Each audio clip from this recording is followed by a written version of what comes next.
Hello everyone, welcome back to day two. We're going to pick up right where we left off yesterday. We had just gotten done talking about the Condorcet fairness criterion, and that's this weird word right here, the Condorcet.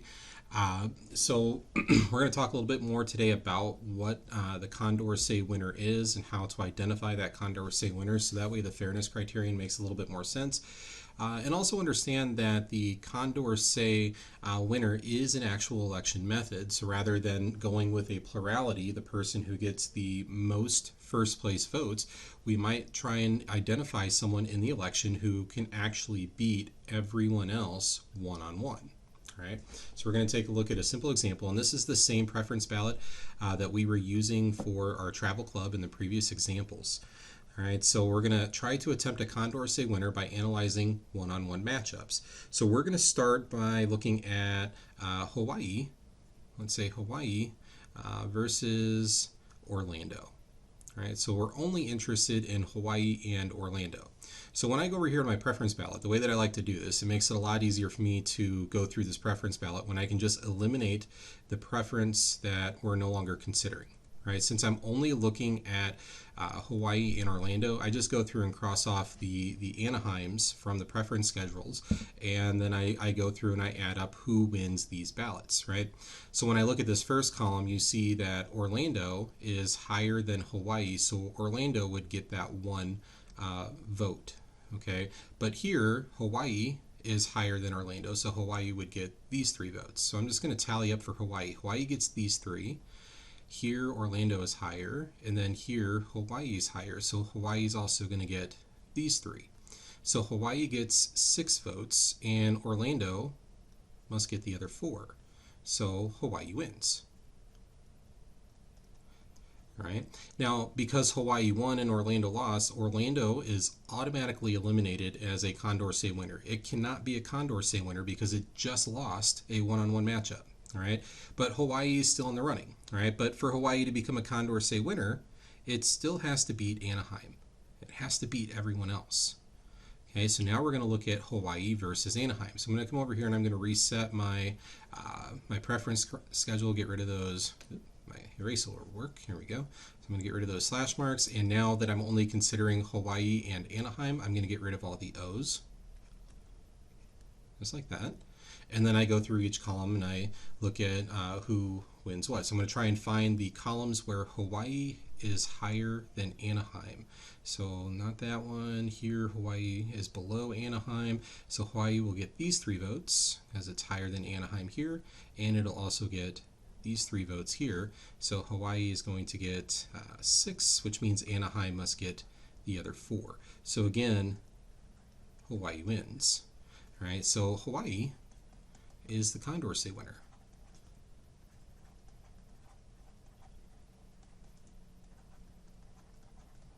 That's really all there is to the Condorcet method, right? You do the one-on-one matchups and you try and find one that beats everyone else in a one-on-one. All right. So let's continue on, and we'll take a look at maybe one that's a little bit more complicated.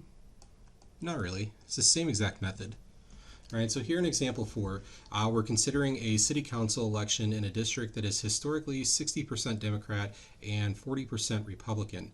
Even though city council is technically a nonpartisan office, in other words, it shouldn't matter if you're a Democrat or a Republican, people generally know the affiliations of the candidates and tend to vote based on their political affiliation. All right, so in this election, there are 3 candidates. There's Don, Key, who are both Democrats, and L, who is a Republican. All right, so a preference schedule for the votes looks as follows. All right, so we've got the results are in, and these were the preference schedules that were submitted. All right, so not a problem. We're going to go through. What they want us to do first is they want us to determine who would win this election if we were doing a plurality. All right, so in other words, who got the most first place votes, and they also want us to do this by computing a percentage. All right, so when we look at Don, all right, so Don got 214 of the first place votes, and there were 854 total voters. So I would take 214 and divide by 854, and if you do that correctly, you should get 25% of the first place vote. So Don got 25% of the first place votes. All right, then we do the same thing for Key. So Key got 298 of the first place votes. So we got 298. So sloppy. There we go. So 298 divided by 854. And if you calculate that one, you should get 35% of the first place votes. And then L got 342 of the first place votes. So 342 out of 854 is going to be 40% of the first place votes, right? So L, who's a Republican, wins the plurality.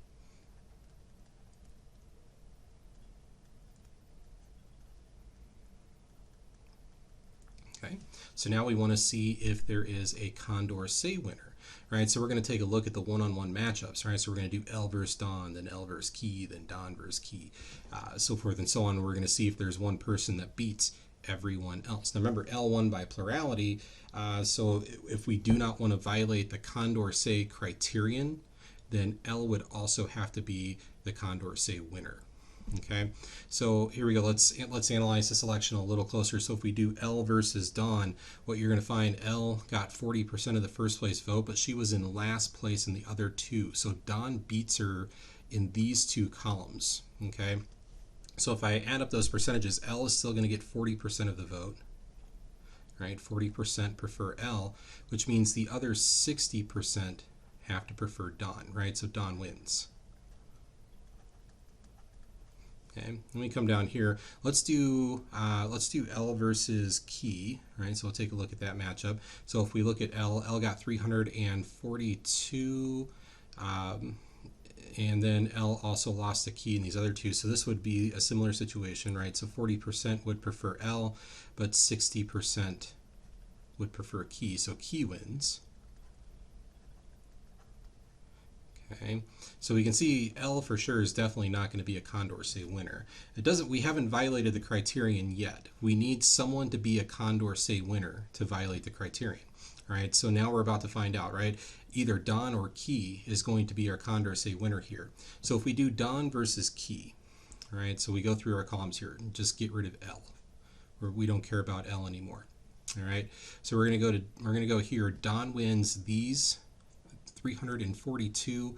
Don also wins these 214 votes, and Key gets these 298 votes.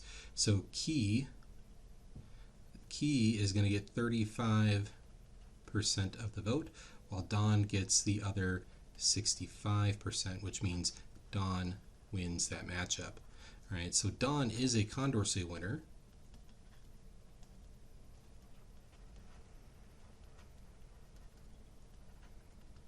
Since Don beat L and Key in one-on-one matchups. Okay, so this violates the Condorcet criterion.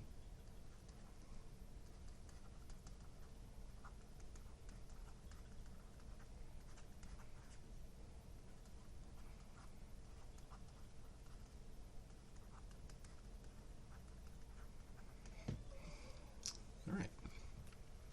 Okay, so one more example, and then we're going to come back and talk about this election just a little bit more. Just something I should point out when we talk about insincere voting, which is noted on the next page. But first, let's do this example and see what happens here. So they want to know, is there a Condorcet winner in this election?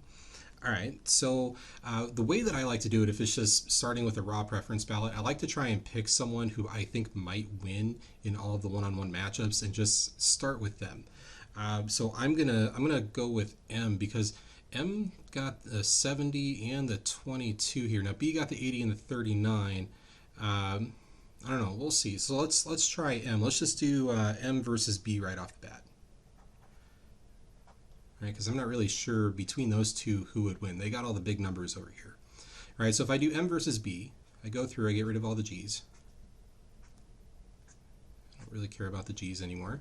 And I'm going to go through and I'm going to mark all the columns where M wins. So M gets these 44, these 70, these 22, and then I would add those up, right? So if I do 44 plus 70 plus 22, I get 136 votes for M. Now notice over here in the last column with the 39, there is no M, right? So B automatically wins that column. Same thing here. M and B are both not represented in this at all, so no one gets those 20 votes. All right. So then the other contestant here, B, is going to get the rest of these. So 14 plus, well, they won't get the 20. They'll get the 14 plus 80 plus 39, which is 94 votes. And that means M wins. Okay. So now all M has to do is beat G. All right, so I'm going to go back. I'm going to reset my preference schedule here. Clean this up, and then we'll go through. I don't care about B anymore because B lost. Just get rid of those. And then I'm going to go through and I'm going to find all the columns or all of the votes where M wins. So M gets this one, right? So it gets these 70 votes. It gets these 22, and it's going to get these 80 over G. The 39 here, we're not going to get those at all because M or G does not exist in that column. So M is going to get 70 plus 22 plus 80. So that is I got to pull my calculator. So M over G.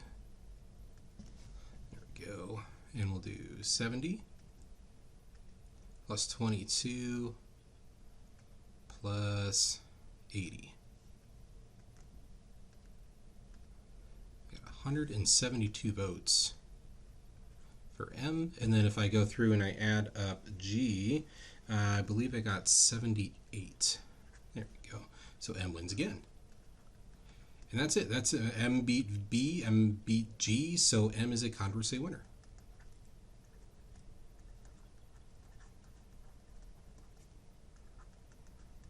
And please excuse my sloppy handwriting. There we go. All right, so that's all there is to it as far as finding a Condorcet winner. I do want to go back to that previous problem that we did real quick. I just want to point something out here. Okay, here we go, the city council election. And notice this is a situation where you had 3 people running for one position. You had 2 Democrats and a Republican. Just a note, this is why the Republican and the Democratic Party would never let 2 candidates go forward in an election. Right? So because the Democrats had both Don and Key on the ballot, the Democratic vote got split between those two. Most people tend to vote along their party lines. So if there's 2 people from the same party running, those votes that would typically go for a Democrat get split, meaning it leaves an avenue for victory for our Republican over here. All right, so even though in a district where 60% of the people typically vote Democratic, the Republicans were able to win because the Democrats split their votes. All right, so this is a situation where a lot of times the Democratic Party or the Republican Party will only push forward one candidate, and people have to do a little bit of insincere voting. You might not like the candidate that the Democrats or the Republicans push forward, but if you're going to support your party, you've got to vote insincerely to get that person into office or to get that party into office rather than the person. Okay? So it's just a little bit of strategy stuff that's going on there. And if you look at your notes, they kind of talk about some insincere voting here. Okay, so it's never a good idea to set up your voters for a situation where they might split their vote and you allow the other party to win the office. All right, so that's where we're going to stop our notes for today. Go ahead and head over to the practice problems and give those a try. All right, have a great day.